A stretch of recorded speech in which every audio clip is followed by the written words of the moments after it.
গোপালগঞ্জে কি হচ্ছে সেটা নিয়ে ভারত সর্বদলীয় বৈঠক ডাকছে, এটা আমাদের জন্য প্রথমত লজ্জার। আমার মাথা হেট হয়ে আসছে। আমার দেশের একটা ভূখণ্ড অবরুদ্ধ হয়ে আছে, সেটা নিয়ে সেটি অন্য দেশ বৈঠক করতে যাচ্ছে, আমাদেরকে সেদিকে তাকাতে হচ্ছে। রোববার সকাল ভারতীয় সময় সকাল 10টায় দিল্লিতে তাদের যে নতুন পার্লামেন্ট ভবন, তাতে সর্বদলীয় পার্লামেন্টারি বৈঠক তারা ডেকেছেন এবং আলোচনার বিষয় বাংলাদেশ এবং চীন। দর্শক সালাম, শুভেচ্ছা রইল পূর্ণিয়ার খোঁজ এবং পূর্ণিয়ার ভিউ ফেসবুক পেজ এবং ইউটিউব চ্যানেল থেকে আপনাদের স্বাগত জানাচ্ছি। আমি আতিক রহমান পূর্ণিয়া। আমি খুব সংক্ষেপে একটি ছোট ভূমিকা দেবো। আপনারা জানেন বাংলাদেশের রাজনীতি শুধু অস্থিতিশীল বললে তো কম বলা হবে, বিশেষ করে গোপালগঞ্জের ঘটনার পরে সমসাময়িক বিষয়ে নানান দিকে নানান গুঞ্জন, নানান কথাবার্তা, মানুষের যেন সবকিছু অ্যান্টেনার বাইরে দিয়ে কি হচ্ছে, কি হতে পারে। আমাদের সঙ্গে আজকে যোগ দিয়েছেন দুজন বিশিষ্ট রাজনৈতিক বিশ্লেষক। আপনারা, আমি কম করে বললেও তাই বলা হয়, কিন্তু আছেন professor doctor lieutenant colonel Nazmul Hasan Kalimullah এবং বিশেষ সাংবাদিক, জনপ্রিয় সাংবাদিক এবং রাজনৈতিক বিশ্লেষক মঞ্জুরুল আলম পান্না। আপনাদের দুজনকে আমাদের দর্শকদের পক্ষ থেকে শুভেচ্ছা, সালাম এবং শুভেচ্ছা জানাচ্ছি। আমি প্রথমেই প্রফেসর ডক্টর নাজমুল হাসান কলিমুল্লাহর কাছে সরাসরি যেতে চাই যে আমাদের এখনকার রাজনীতির যে অঙ্গন এবং দেশের বাইরে নিয়ে ব্যাপক আলোচনা হচ্ছে। আমাদের প্রতিবেশী দেশগুলো সবসময় আমাদের রাজনীতি নিয়ে যথেষ্ট কনসার্ন থাকেন এবং ভারতের দিক থেকে নানান সময়, গত এই অন্তর্বর্তীকালীন সরকারের সময় নানান বিবৃতি দেওয়া হয়, বক্তব্য দেওয়া হয়। এবার রাজনীতির যে উত্তপ্ত অবস্থা, প্রতিবেশী দেশের খোঁজ আপনি অনেক কিছুই রাখেন, আন্তর্জাতিক বিশ্লেষক একজন। আমি একটু আপনার কাছ থেকে জানতে চাই সর্বশেষ কোন দিকে যাচ্ছে, কি দেখতে পাচ্ছেন? ধন্যবাদ। দেখুন, আমাদের নিকটতম প্রতিবেশী রাষ্ট্র ভারত যথেষ্ট মনোযোগের সঙ্গে আমাদের খোঁজ খবর রাখছে বলে জানা গেছে এবং তার ধারাবাহিকতায় রোববার সকাল ভারতীয় সময় সকাল 10টায় দিল্লিতে তাদের যে নতুন পার্লামেন্ট ভবন, তাতে সর্বদলীয় পার্লামেন্টারি বৈঠক তারা ডেকেছেন এবং আলোচনার বিষয় বাংলাদেশ এবং চীন, এই দুই প্রতিবেশী রাষ্ট্রের সঙ্গে তাদের সম্পর্ক। থ্রেড দেয়া ডিসকাশন করবেন। আপনার নিশ্চয়ই মনে আছে যে আমাদের সাবেক মাননীয় প্রধানমন্ত্রী শেখ হাসিনার যে ভারতে ভ্রমণের প্রাক্কালে তারা তার যে আশ্রয় এবং এই যে গমনাগমন, সে বিষয় নিয়ে এরকম একটি বৈঠক তারা করেছিলেন। এবং সম্প্রতি যেটা জানা গেছে যে ভারতের মাননীয় প্রধানমন্ত্রী শ্রী নরেন্দ্র মোদী সম্প্রতি আপনার আমাদের যেটাকে আমরা চিকেন নেক বলি বা শিলিগুড়ি করিডোর, সেখানটায় ঘুরে গেছেন আমাদের সীমান্ত সংলগ্ন এলাকায়, যেটা আমাদের তেঁতুলিয়া পঞ্চগড় সেই বেল্টে।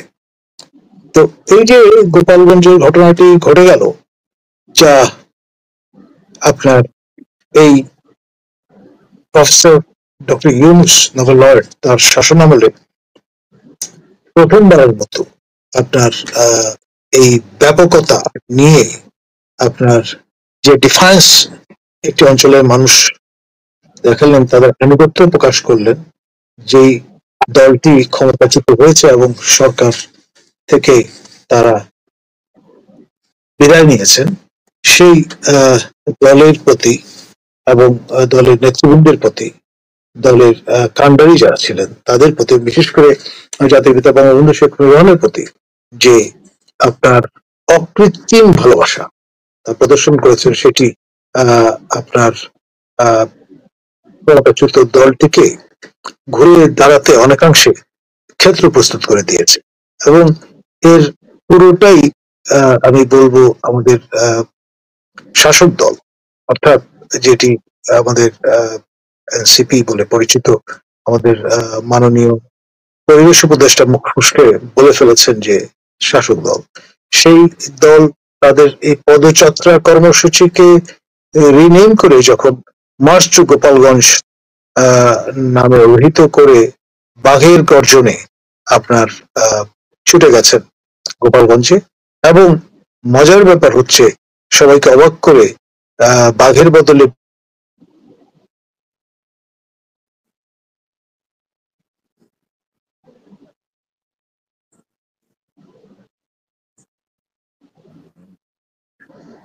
কেমন দাঁড়াবে সেই বিষয়গুলো নিয়ে নানান রকম প্রশ্ন আছে। আর এর ফলে আরেকটি বিষয় আমাদের মনে রাখতে হবে, সেটি হচ্ছে গোপালগঞ্জ কিন্তু আপনার মতুয়া সম্প্রদায়ের পীঠস্থান।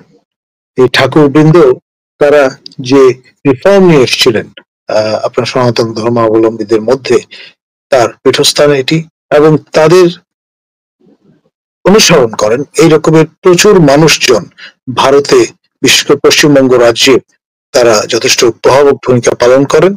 এবং সে কারণেই ভারতের মাননীয় প্রধানমন্ত্রী শ্রী নরেন্দ্র মোদী গোপালগঞ্জে এসে ষষ্ঠাঙ্গ প্রণিপাত করেছিলেন।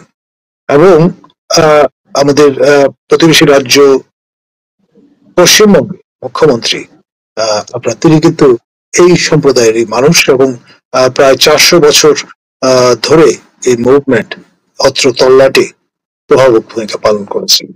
ধন্যবাদ। প্রফেসর নজরুল হাসান বেলওয়ালা, আমরা নিশ্চয়ই বুঝতে পারছি যে ভারত তো ওভারঅলই সব দিক থেকে বাংলাদেশের এই বিষয়গুলো নিয়ে তারা কনসার্ন থাকে, এবং ভারত বাংলাদেশের দীর্ঘ সময় ঐতিহাসিক ভাবেই তাদের মানুষের ম্যান টু ম্যান তাদের সম্পর্ক। আমি চলে যেতে চাই একটু সাংবাদিক মজিবুল আলম পান্নার কাছে। মজিবুল আলম পান্না, আমাদের জানার আগ্রহ, ভারত যুদ্ধকালীন সময়ে অর্থাৎ পাকিস্তানের সাথে তার সবশেষ যে যুদ্ধের ঘটনা ঘটেছে তখন তারা সর্বদলীয় বৈঠক করেছে। এর আগে নাজমুল হাসান কলিমুল্লাহ বললেন যে শেখ হাসিনা যখন বাংলাদেশ থেকে দিল্লি থেকে আশ্রয় নিয়েছেন তখন তারা সর্বদলীয় বৈঠক করেছিল। এবারের বৈঠকটা কতটা গুরুত্বপূর্ণ হতে পারে? আপনি যেহেতু বাংলাদেশের প্রেক্ষিতেও আপনি রাজনীতির খোঁজ খবর রাখতে গিয়ে, রাজনীতি বিশ্লেষণ করতে গিয়ে আন্তর্জাতিক প্রেক্ষাপটেও নজর রাখেন, একটু আপনার কাছ থেকে এই বিষয়টা আমি একটু জানতে চাচ্ছি। আপনি কিভাবে দেখছেন যে এই সময়ে এই প্রেক্ষাপটে এসে কেন হঠাৎ করে তাদের এই মিটিং হতে পারে? অনেক অনেক ধন্যবাদ আপনাকে। আসলে আমরা এমন একটা সিচুয়েশনে অবস্থান করছি, আমরা কার দিকে তাকিয়ে থাকবো? আন্তর্জাতিক বিশ্বের দিকে, মানে চীন, আমেরিকা, রাশিয়া, ভারত, নাকি আমরা নিজেরা নিজেদের দিকে তাকাবো? গোপালগঞ্জে কি হচ্ছে সেটা নিয়ে ভারত সর্বদলীয় বৈঠক ডাকছে, এটা আমাদের জন্য প্রথমত লজ্জার। আমার মাথা হেট হয়ে আসছে, আমার দেশের একটা ভূখণ্ড অবরুদ্ধ হয়ে আছে, সেটা নিয়ে আমাদেরকে, আপনি অনুভবে নেবেন না, এটা আমার অনুভূতির কথা আমরা বলছি, অবশ্যই প্রয়োজন রয়েছে, আমরা তো বাংলাদেশের নাগরিক, সেটি অন্য দেশ বৈঠক করতে যাচ্ছে, আমাদেরকে সেদিকে তাকাতে হচ্ছে। মানে এর চেয়ে ভয়ঙ্কর লজ্জার কিছু আছে কিনা? জাতি হিসেবে আমরা কোথায় দাঁড়িয়ে আছি? ভারত যেটি করতে যাচ্ছে, এখন যদি সরাসরি বলতে চাই, দেখুন আমি কেন, অনেকেই ফ্রম দ্য বিগিনিং বলে আসছেন যে আওয়ামী লীগের জন্য যতটুকু যা করার প্রয়োজন ভারত ততটুকু করবে। মাঝখান থেকে নানান ধরনের ন্যারেটিভ আমরা শুনেছি, নানান ধরনের বয়ান আমাদের সামনে উপস্থিত হয়েছে যে ভারত শেখ হাসিনাকে বের করে দিচ্ছে, ভারত শেখ হাসিনাকে বলেছে যে আপনাকে ফ্রি ট্রাভেল ভিসায় অন্য জায়গায় পাঠানো হচ্ছে, ইত্যাদি ইত্যাদি। কিন্তু বাস্তবতা হচ্ছে এটি ভারত তার নিজের স্বার্থেই করবে। ভারতের কাছে খুব স্বাভাবিক, আমরা আমাদেরটা কি চিন্তা করব, যে আগে আমার দেশের স্বার্থটা চিন্তা করবো, তাই না? ভারতের সাথে বাংলাদেশের যে 4000-এরও বেশি সীমান্ত রয়েছে, তার নিরাপত্তার জন্য ভারত আওয়ামী লীগকেই সবচেয়ে বিশ্বস্ত বন্ধু মনে করে, তার উপরে আস্থা রাখে, এটি ঐতিহাসিকভাবে সত্য। এখন যে বৈঠকটি করতে যাচ্ছে, এর আগে আমরা শুনেছিলাম, আপনারা নিশ্চয় জানা আছে যে মাত্র সপ্তাহ দেড়েক আগে সম্ভবত ভারতের পররাষ্ট্র মন্ত্রণালয়ের স্ট্যান্ডিং কমিটির একটি বৈঠক হয়েছিল, যেটি সভাপতি কংগ্রেসের যিনি অন্যতম শীর্ষ নেতা শশী থারুর সেখানকার ডিপ্লোম্যাটদের সাথে, মানে স্ট্যান্ডিং কমিটির যারা সদস্য তারা তো আছেনই, বাইরের ফরমার ডিপ্লোম্যাট, রানিং ডিপ্লোম্যাট, তাদের সাথে বৈঠক বসেছিল এই মুহূর্তে কি করা উচিত বাংলাদেশের ক্ষেত্রে, বাংলাদেশের বর্তমান অন্তর্বর্তী সরকারের সঙ্গে সম্পর্কটা কোথায় নিয়ে যাওয়া উচিত। তারা বলেছে যে সম্পর্ক স্বাভাবিক করা উচিত। তো এটা শুনে অনেকে মোড়ামুড়ি করা শুরু এবং নানান বিশ্লেষণ, তাহলে কি ভারত ঘুরে দাঁড়াচ্ছে, ভারত কি তাহলে শেখ হাসিনাকে বের করে দেবে, নাকি আওয়ামী লীগে যারা আছে ওখানে আশ্রিত তাদেরকে বের করে দেওয়া হবে, এই ধরনের খবরও আমাদের মাঝে এসেছে, ভারতের মিডিয়ায় দিয়েছে। আবার পশ্চিমবঙ্গের মুখ্যমন্ত্রী মমতা ব্যানার্জি সম্ভবত শুক্রবারই অথবা বৃহস্পতিবার তিনি সেখান থেকে জনসভায় আওয়ামী লীগের নেতা কর্মী যারা সেখানে আশ্রিত অবস্থা আছে বা পালিয়ে আছেন, লুকিয়ে আছেন, তাদের উদ্দেশ্য করে বিজেপি সরকারকে ইঙ্গিত করে তিনি বলছেন যে তাদেরকে যখন আশ্রয় দেওয়া হয়, অর্থাৎ আওয়ামী লীগের নেতা কর্মীদের, তখন বাংলাদেশ সম্পর্কে তাদের কোনো টু শব্দটি পাওয়া যায় না, কিন্তু যখন পশ্চিমবঙ্গের বাঙালিদেরকে বাংলাদেশি বলে অন্য কোথাও পুরসিন বা বাংলাদেশে পুরসিন করার কথা বলা হয়, মানে তারা তাদের অভ্যন্তরীণ রাজনীতির কথা বলছে, এটা তীব্র বিরোধিতা করছে। এখন বিষয় হচ্ছে পশ্চিমবঙ্গের মুখ্যমন্ত্রী মমতা ব্যানার্জির সঙ্গে বা তার তৃণমূল কংগ্রেসের সঙ্গে আমাদের জামাতের একটি সখ্যতা আছে আমরা জানি, তাদের অভ্যন্তরীণ জায়গা থেকে যেহেতু তাকে নির্ভর করতে হয় কলকাতার বা পশ্চিমবঙ্গের মুসলমান ভোটারদের উপরে, এবং সেখানকার একটি অংশ জামাতপন্থী বা সাংঘাতিকভাবে মৌলবাদী চিন্তাধারায় উদ্বুদ্ধ তারা, সেটি তাদের হিসেব নিকাশ। আমি এই টোটাল সিনারিওটা আপনার সামনে একটু সংক্ষেপে তুলে ধরলাম এই কারণে যে ভারত আওয়ামী লীগের স্বার্থে যা যা করা করবে। এবং স্যার যেটি বললেন এটি আমারও মাথায় ছিল না, স্যার রিকল করিয়ে দিলেন কলিমুল্লাহ স্যার, যে মতুয়া সম্প্রদায়ের পাদপীঠ বলি বা পীঠস্থান বলি কিন্তু সেটি গোপালগঞ্জে। অবশ্যই ভারত এই বিষয়টিকে সিগনিফিকেন্টলি নেবে, অবশ্যই। এবং স্যার যেটি উল্লেখ করেছেন সম্ভবত 2020 সালে নরেন্দ্র মোদী বাংলাদেশে এলেন, তার শত ব্যস্ততার মাঝেও তিনি গোপালগঞ্জে ছুটে গিয়েছিলেন, এবং এটাও তার ভোটের হিসাব বা অভ্যন্তরীণ রাজনীতির হিসাব থেকে। সো আপনি যেই জায়গা থেকে বলবেন তাদের অভ্যন্তরীণ রাজনীতির অংশ হোক কিংবা প্রতিবেশী রাষ্ট্র হিসেবে হোক অথবা আওয়ামী লীগকে কেন্দ্র করে হোক, তারা এই বিষয়টি নিয়ে যথেষ্ট কনসার্ন এবং যথেষ্ট গুরুত্ব দিয়ে দেখছে। তবে ভারত যাই করুক না কেন, আমার অন্তত এই মুহূর্তে কনসার্নের বিষয় সেটি নয়। আমি বলছি যে আমরা কি করছি, আমাদের বক্তব্যটা কোথায়, আমাদের ভয়েসটা কোথায়। আপনি মেইন স্ট্রিম মিডিয়াগুলো দেখেন, আমাদের মেইন স্ট্রিম মিডিয়াতে কি অ্যাকচুয়াল নিউজগুলো আছে? খণ্ডিত আকারে নিউজ আসছে। এবং আরেকটু মনে করে দিই, যখন দুপুর 3টার দিকে আমি নিজে শুনতে পেলাম যে সেখানে 4-5 জন মারা গেছে, তারপরে কি হয়েছে আমি জানি না, সেটা আর বলতে চাচ্ছি না, যেহেতু অফিসিয়ালি এখনো ডিক্লিয়ার 4 জন, এবং ঢাকা মেডিকেল কলেজে চিকিৎসাধীন অবস্থায় গোপালগঞ্জের একজন আহত ব্যক্তি তিনি মারা গেছেন। তো সব মিলিয়ে 5 জন, যদিও আওয়ামী লীগ দাবি করছে 7 জন, আবার নানান ধরনের গুঞ্জন শোনা যাচ্ছে। তো বৃহস্পতিবার সংঘর্ষের দিনটিতে বেলা 6:30 পর্যন্ত কোন ধরনের কোনো অনলাইন পোর্টাল বলেন কিংবা টেলিভিশন চ্যানেল বলেন, কোথাও আপনি মৃত্যুর সংবাদ পাননি, নিশ্চয় নিহত হওয়ার সংবাদ পাননি। সন্ধ্যা 6:30টার দিক থেকে আসা শুরু করলো, একযোগে 2 জন মারা গেছে, একযোগে। হ্যাঁ, সংখ্যার তারতম্য থাকতে পারে, কেউ 2 জন বলবেন, কেউ 3 জন বলবেন, কিন্তু আমি দেখলাম একযোগে 2 জন। তার মানে কি কেউ লিখে দিচ্ছে, গণমাধ্যম সেভাবে চলছে। এবং বিবিসি বোধহয় প্রথম এটা প্রকাশ করলো, তার আগে আমরা জানতে পারছিলাম না কিছুই। জি, রাইট। এবং আপনার একটা কথার সূত্র ধরে, সেটা হচ্ছে নিশ্চয়ই আপনি আপনার স্বাধীনভাবেই কথা, আপনি আবার যদি কিছু থাকে আপনি স্যারের কথার মাঝে আপনি স্যারের অনুমতি নিয়ে বলতে পারেন। স্যার মুজিবুর পান্না একটা কথা বলছেন, আমার এটা একটু আপনার কাছ থেকে বিস্তারিত জানার ইচ্ছা, যে ভারত আওয়ামী লীগের জন্য যা যা করা লাগে করবে, সেটা বাংলাদেশকে স্বাধীন দেশ। মুজিবুর পান্না যেটা বলছেন এটা সবার জন্য এটা একটা সাংঘাতিক চিন্তার বিষয়, যে আমরা স্বাধীন দেশ, আমাদের রাজনীতিতে কি ভারত হস্তক্ষেপ করবে, বা সে করলে তার করার ক্যাপাসিটি কি আছে, ইউনাইটেড নেশনস আছে বা পারস্পরিক কূটনৈতিক চ্যানেল আছে। এর বাইরে যেটা মুজিবুর পান্না তুললেন, ভারতের যা যা করা লাগে করবে। এবার তারা সর্বদলীয় বৈঠক করলে বড়জোর তারা অন্য কোনো ওয়েতে ফর্মাল চিঠি, বিবৃতি, তার বাইরে আর কি, সেই দিকটা একটু আপনার বিশ্লেষণটা জানতে চাচ্ছি।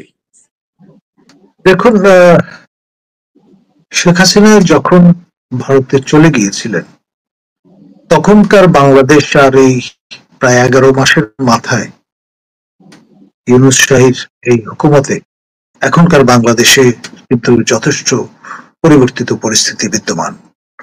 এক, দ্বিতীয়ত আপনার এই যে ঘুরে দাঁড়ানোর যে ব্যাপারটা, যেটা গোপালগঞ্জ জানান দিল, তার যে মেসেজ সেটি কিন্তু ভিন্ন দোতনা বহন করে। আবার মজার ব্যাপার হচ্ছে আজকে এমন একটা দিনে আমরা দেখলাম যে জাতিসংঘের পক্ষ থেকে আমরা হিউম্যান রাইটস বা মানবাধিকার বিষয়ক যে অফিস সেটি খুলবার জন্য যে চুক্তিপত্র সেটিতে আমরা স্বাক্ষর করলাম আনুষ্ঠানিকভাবে। এর আগে আমাদের উপদেষ্টা পরিষদ এই স্বাক্ষরের বিষয়ে আপনার অনুমোদন প্রদান করেছিল। এই তো নতুন ভবনে প্রবেশ করলাম আমরা, আমাদের নাম লেখালাম 17তম দেশ হিসেবে, এবং এর আগে 16টি দেশে যেখানে এই অফিস বা দপ্তর স্থাপিত হয়েছে সেগুলো কম বেশি কনফ্লিক্ট জোনে অবস্থিত। সুতরাং 3 বছরের জন্য আমরা এই যে চুক্তি করে আপনার যে ফয়সালা নিলাম সেটি বাংলাদেশকে ক্রমে বিশ্ব মানচিত্রে মনোযোগের আকর্ষণ করার মতো একটি রাষ্ট্রে রূপান্তরিত করবে। অনেকদিন ধরে আমাদের অভিপ্রায় ছিল বাংলা হবে আফগান, তো সেটা কাছাকাছি হয়তো আমরা চলে যেতে সক্ষম হব। ধন্যবাদ। তো আমি আবারও ফিরে যাচ্ছি মঞ্জুর আলম পান্নার কাছে। মঞ্জুর পান্না, আপনি যে একটু কথা শেষ করার আগে আমি আপনার কাছ থেকে নিয়েছিলাম, পাশাপাশি স্যার যেটা বললেন যে বাংলা হবে আফগান, এটা তো ছিল চরমনাই পীর। দেখলাম যে আমাদের আরেকজন জনপ্রিয় সাংবাদিক খালেদ মহিউদ্দিনের টক শোতে তিনি বলেই ফেলেছেন এটা, যে তারা ইরান এবং আফগানিস্তানের মতন এখানে একটা খেলাফত চান। তো এই দুটো দিক আপনার মতামত জেনে, এবং পাশাপাশি নিশ্চয়ই যে এই ধরনের কোন সিচুয়েশন, আজকে আমরা স্লোগান দেখেছি যে তুমি কে আমি কে জঙ্গি জঙ্গি, এরকম একটা স্লোগান হচ্ছে, সোশ্যাল মিডিয়া ছড়িয়ে গেছে। তো এই প্রেক্ষাপটে কি পাশের দেশগুলো কি অরিত, তারা এই সর্বদলীয় বৈঠকে কি ইঙ্গিত দিচ্ছে? সবশেষ মঞ্জুর আলম পান। খুব স্বাভাবিক, অডিট হওয়ারই কথা। এবং আপনার মনে আছে যে নিউ ইয়র্ক টাইমস আরো 6 মাস আগে, সম্ভবত গত ডিসেম্বরে, তারা একটি নিউজ করেছিল, সরাসরি প্রতিবেদন, মানে মন্তব্য প্রতিবেদন নয়, নিউজ করেছিল যে বাংলাদেশে অন্তর্বর্তী সরকার আসার পরে বাংলাদেশ মৌলবাদী শক্তির উত্থানের একটি উর্বর ক্ষেত্রে পরিণত হয়েছে। এখন এটা নিউ ইয়র্ক টাইমস এর রিপোর্ট। আমরা কি দেখছি? আমরা দেখছি এখন যখন তখন যে কোনো মিছিলে, বিশেষ একটি গোষ্ঠীর যে কোনো মিছিলে আইসিসের পতাকা তারা নির্বিঘ্নে মানে উড়িয়ে তারা মিছিল করছে, সমাবেশ করছে। এবং বঙ্গবন্ধুর বাড়ি যখন গুড়িয়ে দেওয়া হলো বুলডোজার দিয়ে, বঙ্গবন্ধুর বাড়ির উপরেও তারা এই পতাকা উড়ালো।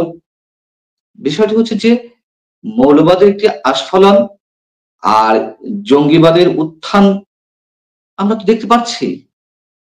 তো এটা তো অস্বীকার করার কিছু না, এটা তো গভর্নমেন্ট নিজে বলছে যে 5 আগস্টের আগে পরে, ডিউরিং মুভমেন্ট বা কি বলে এটাকে, অভ্যুত্থান আমরা যদি বলি,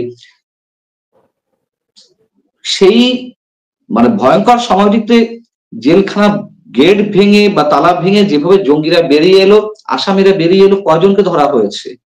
এবং শুধু বেরিয়ে এসেছে তা নয়, জঙ্গিবাদে অভিযুক্ত, জঙ্গিবাদের কার্যক্রমের সঙ্গে জড়িত থাকার অভিযোগে অনেককে জামিন দেওয়া হয়েছে। আচ্ছা, ঢাকা উত্তর সিটি কর্পোরেশন, তার যিনি মেয়র এই মুহূর্তে, তার নামে তো হিজবুত তাহরীর সঙ্গে জড়িত থাকার অভিযোগে মামলাও ছিল, তিনি জেলেও গিয়েছেন। এবং সেই ব্যক্তি এখন জনপ্রতিনিধিত্ব না, তিনি একটা সিটি কর্পোরেশনের সর্বোচ্চ পদে রয়েছেন। তা এইগুলো কি প্রমাণ করে? আমাদেরকে কি এখন অঙ্ক কষে মানে বোঝাতে হবে বাংলাদেশে এখন কাদের উত্থান, কাদের আস্ফলন? সামগ্রিক বিষয়গুলোই তাহলে একত্রিত হচ্ছে, সামগ্রিক বিষয়গুলোই কি আমাদের প্রতিবেশী দেশ বলি বা অন্যদেরকে ভাবিয়ে তুলছে, সেদিকে যাচ্ছে? আমি প্রশ্নটা একটু শুনতে চাই আরেকবার।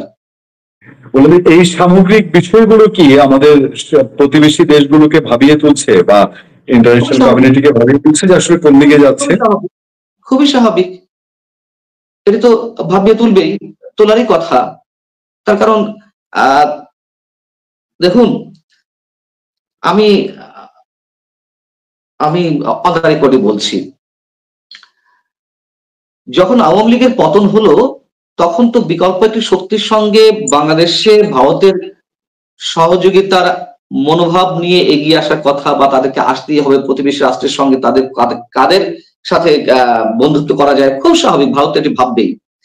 আমি যতদূর জানি, আমার যদি খুব বেশি ভুল না হয়ে থাকে, আমার সোর্স যদি দুর্বল না হয়ে থাকে, ভারত চেষ্টা করেছিল বিএনপির সাথে একটা সখ্যতা তৈরি করার, বা বিএনপির উপরে তাদের আস্থা তৈরি করার, এবং বিএনপিকে তাদের প্রতি আস্থাশীল ভাবে একটা জায়গায় নিয়ে যাওয়ার চেষ্টা করেছিল। তখন যে কোনো কারণে বিএনপি রাজি হয়নি, হয়তো বিএনপি পা দেয়নি, বা তাদের সাথে আলোচনার জায়গাটা খুব চূড়ান্ত পর্যায়ে পৌঁছেছে কিনা আমি জানি না। তবে ভারত চেষ্টা করছিল, আবার ভারত দোটানাই ছিল। যখন 2000 কত সালে এটা 10 ট্রাক অস্ত্র ধরা পড়লো, সেই মানে উলফার হাতে এই অস্ত্র পৌঁছে দেওয়ার জন্য যখন 10 ট্রাক অস্ত্র বাংলাদেশে এলো, সেই অস্ত্র খবর যখন জানাজানি হলো, তখন সেটি আমি শুনতে পাচ্ছি না, আমাকে শুনতে পাচ্ছেন? হ্যাঁ হ্যাঁ, আমি শুনতে পাচ্ছি। তো সে বিষয়ে তো আমরা সবাই জানি। যখন ভারত ওটা মনে করছে বারবার, বা তাদের ভাবনায় আসছে, তখন আবার বিএনপির প্রতি তারা আস্থা রাখতে পারছে না। এই জায়গা থেকে মানে ভারত যখন দোটানায় থাকছে, আবার বিএনপি ভারতকে বিশ্বাস করছে না, বা ভারতের সাথে বন্ধুত্ব করলে তার অন্যান্য যারা এলাই আছে তারা এটি কিভাবে নেবে, বাংলাদেশের মানুষ কিভাবে নেবে, যেহেতু এখন এই মুহূর্তে ভারত বিরোধিতা তুমুল পর্যায়ে, হয়তো আস্তে আস্তে কমছে, একটা পর্যায়ে তো তুমুল পর্যায়ে ছিল 5 আগস্টের আগে পরে। আমি এই এক্সাম্পলটি দিলাম এই কারণে যে ভারত তো অবশ্যই কনসার্ন, এবং এই অস্ত্রগুলো কোত্থেকে এসেছে, নিশ্চয়ই পাকিস্তান ছাড়া তো অন্য কোথা থেকে আসেনি। মানে আপাতত আমরা যদি গেজ করতে পারি, আমরা যদি ধারণা করতে পারি, হতে পারে চীন থেকে এসেছে, অন্য কোথাও থেকে এসেছে, কিন্তু আমাদের সন্দেহের তালিকায় প্রথমেই পাকিস্তান থাকবে, সেটাই খুব স্বাভাবিক। সো এই জায়গাটিতে ভারত অবশ্যই কনসার্ন থাকবে। এবং ওই যে আমি এই এক্সাম্পলটি এই কারণেই দিলাম যে ভারত কেন উদ্বিগ্ন, ভারত কেন মৌলবাদী শক্তি, এখন কথা হচ্ছে ভারত কেন, এটা তো যুক্তরাষ্ট্রেরও কনসার্ন থাকার কথা। যদিও যুক্তরাষ্ট্র এগুলোকে পেলে পোষে বড় করে মহিরু অবস্থায় নিয়ে যায়, আবার তাদের সাথে সেটাকে অস্ত্র বানিয়ে, মৌলবাদী শক্তিটাকে অস্ত্র বানিয়ে আবার তাদের নানান ধরনের এজেন্ডা বাস্তবায়ন করে, এগুলো এখন ওপেন সিক্রেট। ডিপ স্টেটের খেলা চলছে, এটা তো আমরা জানি। ডিপ স্টেট শব্দটা সম্পর্কে অনেকেই হয়তো এর আগে জানতেন না, কিন্তু এখন মানে যারা মোটামুটি খোঁজ খবর রাখে তারা সবাই জানে। এটা যে ডিপ স্টেটের খেলা না, এই যে মৌলবাদী শক্তির উত্থান ঘটিয়ে আর একটা প্রোগ্রেসিভ শক্তি বা প্রো লিবারেশন ওয়ার যারা আছেন তাদের মুখোমুখি দাঁড় করিয়ে একটা চরম অস্থিরতা তৈরি করে এখানে ডিপ স্টেটের খেলা চলছে না, এটি তো আমি আপনি নিশ্চিত করে বলতে পারবো, এবং সেটির সম্ভাবনাই বেশি। এবং সেটি যদি হয়, সে তো ভারতের জন্য খুব সুবিধার হবে না। ভারত তো নানান দিক থেকে মানে তাদের এই বিষয়টি চিন্তার কারণ হয়ে দাঁড়াবে। অতএব ভারত বিষয়টি যথেষ্ট গুরুত্বের সঙ্গে নেবে। চীনের খেলা অন্য জায়গায়, চীনের সাথে তো আমাদের সীমান্ত নেই, চীন আবার খেলছে অন্যভাবে, মিয়ানমারকে কেন্দ্র করে বেল্ট অ্যান্ড রোড ইনিশিয়েটিভ, সেই বিষয়টাই তাদের আগে চিন্তা ভাবনায়। তো এখানে মৌলবাদের উত্থান ঘটলে এটা চীনের কোনো কারণ হবে না, কোনো মাথা ব্যথার কারণ খুব একটা বেশি হবে না। যেটা হবে খুব স্বাভাবিকভাবেই ভারতের হবে, মিয়ানমারে অত বেশি হওয়ার কথা এই মুহূর্তে নয়, যেহেতু আমাদের যে সীমান্তবর্তী অঞ্চলটা রাখাইন অঞ্চল, সেটা এখন আরাকান আর্মি দখল করে আছে, এবং সেটার সঙ্গে আবার মৌলবাদী বা জঙ্গি গোষ্ঠীর অন্যরকম একটি সম্পর্ক রয়েছে, যদিও তাদের কোনো ক্ষতি হবে না, কারণ ক্ষতি যা হওয়ার ভারতেরই হওয়ার সম্ভাবনা। অনেক অনেক অনেক ধন্যবাদ মঞ্জুর আলম পান্না আপনাকে। আমি শেষ শুধু 2 মিনিট স্যারের একটু মনোযোগ আকর্ষণ করতে চাই যে ভারত কি তাহলে এসবের মধ্যে দিয়ে এখনো একটা নিগোসিয়েশন চেষ্টা চালাবে, যে বাংলাদেশের রাজনৈতিক শক্তিগুলোর সঙ্গে তার একটা যে গ্যাপ তৈরি হয়েছে বা এন্টি ভারত যে সেন্টিমেন্ট, সেইটা নাকি আপনি অন্য কিছু মনে করছেন? এবং আমরা নিশ্চয়ই আগামী 2-3 দিন এই বিষয়ে আমরা আরো আলোচনা করবো। মঞ্জুর আলম পান্না, আপনাকেও আমরা আশা করি সাথে পাবো, কারণ পরশু যেহেতু মিটিং আরো প্রায় 24 ঘন্টার বেশি সময়, নিশ্চয়ই সামনে এটা নিয়ে কথা হবে। স্যার জনাব নাজমুল হাসান কলিমুল্লাহ, আমি শুধু এই দিকটা নজর দিচ্ছি যে বাংলাদেশের পলিটিক্যাল স্ট্যাবিলিটির জন্য ভারত এটা কি আরো কোনো আলাপ আলোচনা বা যেটা মুজিবুর পান্না বলছেন যে বিএনপির সঙ্গে তারা একটা আলোচনা চালিয়ে যাচ্ছিল, সেই দিককে চেষ্টা করবে নাকি ভিন্ন কিছু?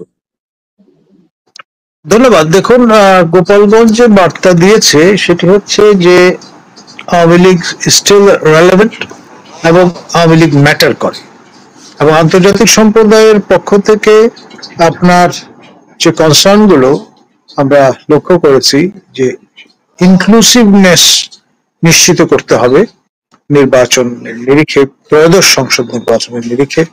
আপনার যতই ঐকমত্য হোক, আপনার যারা আওয়ামী লীগ এবং তার মিত্রদের ক্ষমতা থেকে বিচ্যুত করেছেন, তারপরেও 14, 18 এবং 24-এর নির্বাচন নিয়ে যে প্রশ্নবোধক 3টি বড় বড় চিহ্ন আছে, ঠিক তার উল্টো রকমের চিহ্ন নিশ্চিত করে বলা যায় উত্থিত হবে যদি আওয়ামী লীগ, জাতীয় পার্টি এবং 14 দলের আপনার পার্টিসিপেশন ত্রয়োদশ সংসদ নির্বাচনে ইনশিওর করা না যায়। এবং পুরো বিষয়টার উপর প্রতিবেশী রাষ্ট্র, রিজিওনাল পাওয়ার হিসেবে ভারতের যেমন একটা নজর আছে, ঠিক তেমনি ভাবে আরেক প্রতিবেশী রাষ্ট্র চীনেরও নজর আছে। ফলে চীন এবং বাংলাদেশ প্রসঙ্গে যে সর্বদলীয় পার্লামেন্টারি অ্যারেঞ্জমেন্টের যে বৈঠক, সেটি যথেষ্ট গুরুত্ব বহন করে ঠিক এইরকম একটি সময়। আর এর সঙ্গে আমি এটিও বলতে চাই, রয়টারের বরাত দিয়ে যেটি জানা গেছে সেটি হচ্ছে ট্রাম্প অ্যাডমিনিস্ট্রেশন পক্ষ থেকে স্পষ্ট নির্দেশনা দেয়া হয়েছে পৃথিবীর যেখানেই মার্কিন দূতাবাস থাকুক না কেন, সেই দূতাবাসে দায়িত্বপ্রাপ্ত শাহজাহান এফএয়া অথবা মান্যবর রাষ্ট্রদূতকে বলে দেওয়া হয়েছে এখন থেকে কোন দেশের নির্বাচন, যেই দেশে তারা হোস্ট কান্ট্রিতে আছেন সেই দেশের নির্বাচন নিয়ে আপনার কথা যদি বলতে হয় একমাত্র স্টেট ডিপার্টমেন্ট বলবে, সংশ্লিষ্ট মান্যবর রাষ্ট্রদূতরা মুখ খুলবেন না, শুধুমাত্র কনগ্রাচুলেট করতে পারেন ফলাফল লাভের পরে, তাও আবার অনুমতি সাপেক্ষে। এইটি একটা সিগনিফিকেন্ট ডিপার্চার। আপনার ভবিষ্যতে মার্কিন ডিপ স্টেট আগের মতো হয়তো মাথা ঘামাবে না বাংলাদেশের মতো কোনো দেশে অভ্যন্তরীণ রাজনীতিতে। ধন্যবাদ। ধন্যবাদ স্যার। আমরা আশা করি মুজিবুর পান্না, আপনাকেও আবারও অসংখ্য ধন্যবাদ আমাদের দর্শকদের পক্ষ থেকে। আজকে প্রথমবার আমাদের আলোচনায় আপনাকে পেয়েছি। আপনার আলোচনা বাংলাদেশে অনেক মানুষ এখন শুনেন, মনোযোগ দিয়ে শুনেন। আপনি খুবই স্পষ্টত অনেক মতামত তুলে ধরেন। আর যেমন নাজমুল হাসান, কলিমুল্লাহ স্যার, আপনি অনেক বিষয়েই আমরা আপনার কাছ থেকে নতুন নতুন তথ্য জানতে পাই। এই ভারতের সর্বদলীয় বৈঠক নিয়ে আমরা নিশ্চয়ই আরো কথা বলবো। আবারও আমাদের দর্শকদের পক্ষ থেকে অনেক অনেক শুভেচ্ছা এবং সালাম জানিয়ে শেষ করছি। ভালো থাকবেন, সুস্থ থাকবেন।